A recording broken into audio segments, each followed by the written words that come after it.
The engineer, trained primarily in maths and science, in order to find the most logical and accurate solution. The engineer is known to be someone to whom reason and logic outshines most other virtues. What then, when the problem has no logical solution? When the problem is inclusivity in a community that can be impacted by the engineer, but cannot be mathematically modeled. The engineer must do what is always done: solve the problem, develop new skills in order to tackle and overcome this obstacle. In South Africa, there is a large percentage of people who are excluded from towns and cities. These people are not able to communicate with people who have the capacity for change, the capacity to make their voices heard. One of the primary qualities of people is that they are able to work together to solve complicated problems. However, if people are unable to come to a decisive conclusion on the problems that require solving, cooperation is impossible.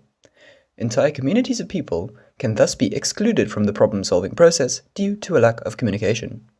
This has the greatest effect on the communities where the individual members do not have the means of solving complicated problems on their own. Thus, they will be the most important target for change. In class, we discussed how NGOs help educate less privileged people to build, maintain and install solar units in their villages, and how eye tests and glasses could be produced for only $1.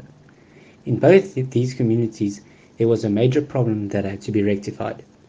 Even though the people were aware of the problem in their community, they didn't have the necessary resources to fix the problem.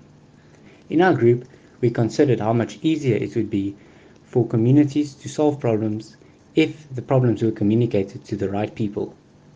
Only once the major problems in the community were identified by an NGO could the problem be solved, as they were prepared to contribute the necessary resources to alleviate the problem.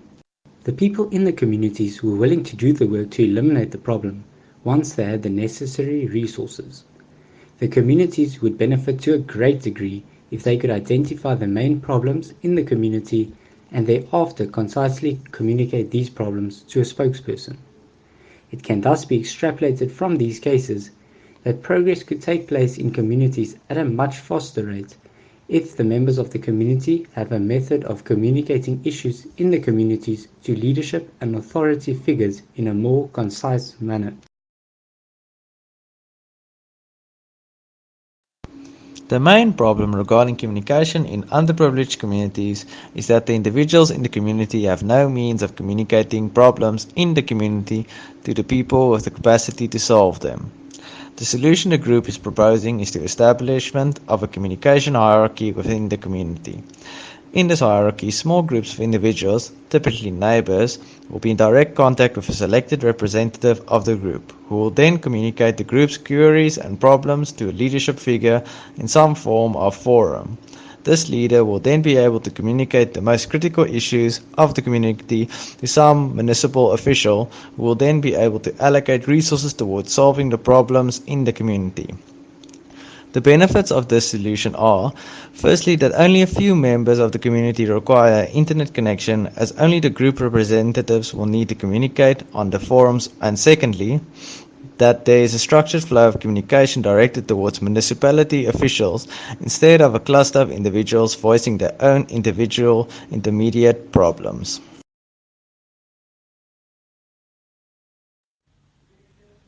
As engineering students, we aren't taught how to solve a fixed set of problems with a fixed set of solutions.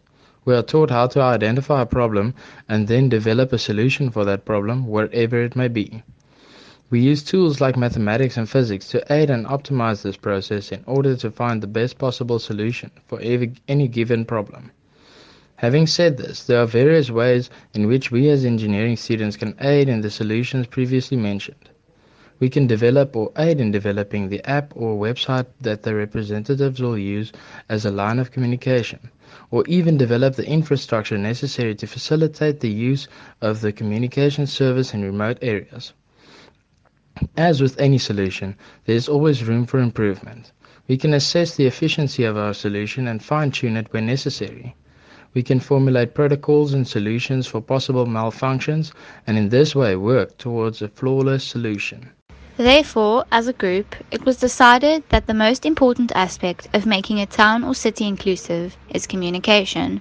Communication between the smallest to the most influential person in the community is important for a general solution to aid and involve every single individual in the community to be developed. Thus, mainly through communication can an engineer apply problem-solving solutions with a clear idea of the problem for an effective solution to be put in place.